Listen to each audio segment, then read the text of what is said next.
یہاں چونکہ تقویٰ کا مضمون آئی گیا ہے تو میں آپ کو ایک بہت پیارا واقعہ سنا دیتا ہوں کہ تقویٰ کی تعریف کیا ہے۔ اس پر حضرت عمر رضی اللہ تعالیٰ عنہ کی مجلس شورا میں بھی بحث چھڑ گئی۔ تقویٰ کسے کہتے ہیں؟ ہاؤ ٹو ڈیفائن تقویٰ، تقویٰ کی ایک جامع و معنی تعریف کیا ہوگی؟ اب بہت سے صحابہ نے اپنے اپنی رائے دی۔ حضرت ابی بن کعب رضی اللہ تعالی عنہ کو خاموش بیٹھے رہے، اور یہ وہ صحابی ہیں جن کے بارے میں حضور کی حدیث یہ ہے اقرأہم ابی بن کعب، میرے صحابہ میں قرآن کا سب سے بڑا عالم اور قاری جو ہے وہ ابی بن کعب ہے۔ تو حضرت عمر نے کہا بھائی آپ نے کچھ نہیں بتایا، آپ بتائیں تقویٰ کسے کہتے ہیں؟ اس پر انہوں نے کہا امیر المومنین، اگر کسی شخص کو کسی خاردار جنگل میں سے گزرنا پڑے، اوپر جھاڑیاں ہیں، کانٹوں دار ہیں، درخت ہیں، نیچے لمبی لمبی گھاس ہے، کوئی پگڈنڈی بھی بنی ہوئی نہیں ہے کہ جو راستہ نظر آ رہا ہو، کیا پتہ کہیں گھاس کے اندر کوئی سانپ کنڈلی مارے بیٹھا اور آپ کا پاؤں اس پر پڑ جائے،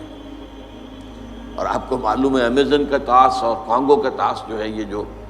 دنیا میں جو سب سے زیادہ گھنے جنگل ہیں افریقہ میں اور ایک ساؤتھ امریکہ میں، ان میں تو سانپ اوپر سے بھی لٹکے ہوئے ہوتے، درختوں سے شاخوں سے لٹکے ہوئے بھی۔ اب کسی کو گزرنا ہو تو کس طرح پھونک پھونک کر قدم رکھے، دیکھ دیکھ کر، چوکنا ہو کر، اچھی طرح احتیاط سے۔ یہ در حقیقت تقویٰ ہے، بچنا، کہیں میرے کپڑے کسی کانٹوں میں الجھ نہ جائیں، کہیں میرا پاؤں کسی موذی جانور کے اوپر نہ آ جائے، کہیں میرا پاؤں کسی موذی جانور کے بل یا بھٹ میں نہ پڑ جائے۔ اب اس طریقے سے پھونک پھونک کر، جس کو ہم کہتے ہیں محاورے میں پھونک پھونک کر قدم رکھنا اور پوری طرح چوکس اور چوکنے ہو کر راستہ طے کرنا، یہ تقویٰ ہے۔ اس پہلو سے در حقیقت یہ زندگی جو ہے یہ بھی ایک سفر ہے، جس کے لیے حدیث ہے حضور کی کن فی الدنیا کانک غریب و عابر سبیل، دنیا میں ایسے رہو جیسے کہ تم اجنبی ہو۔ یہ بہت قابل غور ہے معاملہ۔ اصل میں ہم دیکھتے ہیں عام لوگوں کی دلچسپیاں کیا ہیں، عام لوگ کدھر بھاگ رہے ہیں، کدھر دوڑ رہے ہیں،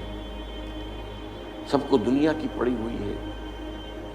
بہتر سے بہتر مکان، عالیشان سے عالیشان محل، نئی سے نئی کار، اعلیٰ سے اعلیٰ کار۔ اس میں ایک آدمی جو ہے جو حق پر چلنے والا ہو اور جس نے اپنے آپ کو دین کے لیے وقف کر دیا، وہ اپنے آپ کو اجنبی پائے گا۔ میری سوچ اور ہے، ان کی اور، انہیں دنیا کسی اور چیز کی ہے، مجھے فکر کوئی اور دامن گیر ہے، تو اجنبی، وہ اپنے آپ کو اس ماحول میں اجنبی پائے گا۔ کن فی الدنیا کانک غریب او عابر سبیل، یہ ایسے رہو جیسے کہ راستہ گزرنے والا ہوتا ہے، اسے راستے سے کوئی پیار نہیں ہوتا، اصل میں تو منزل ہے جہاں پہنچنا ہے، اسے راستہ اس منزل تک پہنچانے کا ذریعہ ہے۔ یہی وجہ ہے کہ حضور نے فرمایا صلی اللہ علیہ وسلم مالی ولی دنیا، مجھے تمہاری دنیا سے کیا سروکار، انما مثلی کا راکب استظل تحت شجرۃ ثم راح فترکھا، میری مثال تو اس مسافر کی سی ہے، سوار جو تھوڑی دیر کے لیے رکتا ہے کسی درخت کے سائے میں سستانے کے لیے، تھوڑا سا آرام کرنے کے لیے، پھر وہ چھوڑتا ہے اس کو، اپنا راستہ لیتا ہے۔ یہ اس کا ٹھکانہ تو نہیں ہے، یہ اس کی منزل تو نہیں ہے، یہ اس کا گھر تو نہیں ہے، یہاں اسے رہنا تو نہیں ہے۔ تو ٹھیک ہے، دنیا کا درخت کا ایک سایہ تم پر بھی چھت کا ایک سایہ ہو جائے، بہت غنیمت ہے، غنیمت سمجھو کہ سایہ ہے۔ لیکن یہ ہے کہ عالیشان محلوں کی آرزویں دماغ سے نکال دو، دنیا کی چیزوں کی طلب جو ہے وہ دل سے نکال دو، باہر کر دو، جس کو کہتے ہیں کہ یہ جیسے ہے جیسے کہ سمندر میں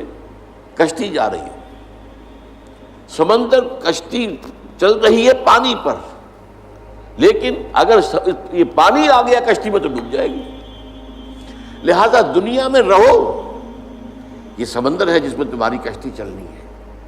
لیکن اس پانی کو دل میں مت آنے دو، اس کی محبت، اس کی آرزو، اس کی تمنا یہ دل میں